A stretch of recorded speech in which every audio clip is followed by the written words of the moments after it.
Amos 5-ci fəsil. İsrail üçün mərsiyə. Ey İsrail nəsli! Sizin barənizdə mərsiyə kimi oxuduğum bu sözləri dinləyin. İsrail zorlanmış bir qız kimi yıxılıb, bir daha qalxmayacaq. Öz torpağı üstə atılıb, onu qaldıran yoxdur. Çünki Xudavənd Rəbb belə deyir: bir şəhərdən 1000 nəfər döyüşə çıxsa, 100 nəfəri sağ qalacaq. 100 adam döyüşə çıxsa, İsrail nəslindən 10 nəfər sağ qalacaq. İsrail bəladan necə qurtara bilər? Rəbb İsrail nəslinə belə deyir: mənə tərəf dönün ki, sağ qalasız. Bet-Elə dönməyin, Gilqala getməyin, Beer-Şevaya keçməyin. Çünki sürgün olunmaq hökmən Gilqala gəlir. Bet-El bir heçə dönəcək. Rəbbə tərəf dönün ki, sağ qalasız. Yoxsa o, Yusif nəslini od kimi yandırıb yaxacaq, Bet-Eldəki odu söndürən olmayacaq. Ey ədaləti çevirib acı yovşan eləyənlər! Ey salihliyi yerə vurub tapdalayanlar! Odur Ülkər və Orion bürçlərini yaradan, qaranlığı aydın səhərə çevirən, gündüzü gecə eləyib qaraldan, dəniz sularını götürüb yer üzünə tökən, onun adı Rəbdir. Güclüləri ildırım kimi məhv eləyər, qalalarını viran eləyər. Sizsə, haqsızlığa etirazını bildirənlərə, düz danışanlara nifrət eləyirsiniz. Kasıbı ayaq altına saldığınıza görə, ondan taxıl qopardığınıza görə, yonulmuş daşdan evlər tikib, onların içində yaşamayacaqsınız. Gözəl üzümlüklər salıb onların şərabını içməyəcəksiniz. Çünki cinayətlərinizin çox, günahlarınızın ağır olduğunu bilirəm. Ey salihi incidənlər, rüşvət alanlar, möhtəclərin haqqını tapdalayanlar! Bu zamana o qədər pisdir ki, ağlı başında olan susur.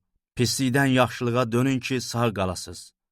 Beləcə iddia elədiyiniz kimi, ordular Allahı Rəbb həqiqətən sizə yar olacaq.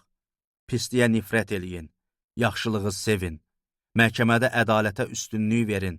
Bəlkə ordular Allahı Rəbb qalan Yusif övladlarına lütf eləyər. İsrail üçün fəğan. Ordular Allahı Xudavənd Rəbb belə deyir: bütün meydanlardan fəğan qopacaq. Bütün küçələrdə ahsar eləyəcəklər. Fəğan eləyən mərsiyə oxuyanlarla kəndlilər yas tutmağa çağırılacaqlar. Bütün üzüm bağlarından da fəğan qopacaq. Çünki aranızdan mən keçəcəyəm. Rəbb belə deyir. İsrailin saxta inamının aqibəti. Vay halınıza ey Rəbbin gününün həsrətini çəkənlər! Rəbbin günü siz nə əldə eləyəcəksiniz? İşıq yox, qaranlıq. Şirdən qaçan adamın qarşısına ayı necə çıxarsa, yaxud evə gəlib əlini divara dayayanı ilan necə çalarsa, Rəbbin günü də eləcə işıq yox, qaranlıq olmayacaqmı?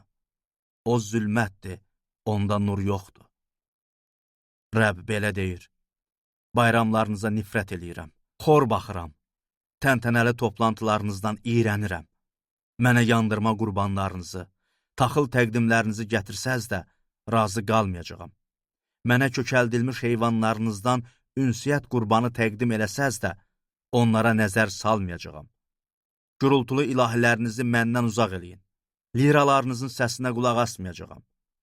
Lakin qoy ədalət sular kimi tökülsün, salihlik davamlı sel kimi axsın. Ey İsrail nəsli! 40 il çöldə olanda mənə qurban və təqdimlər gətirmişdinizmi? Öz düzəltdiyiniz saxta Saqqut padşahınızı, Kiyum bütlərinizi, ulduz allahlarınızı gəzdirmişdinizmi? Elə buna görə də sizi Dəməşqin o tayına sürgün aparacağam. Rəbb belə deyir. Onun adı ordular Allahıdır.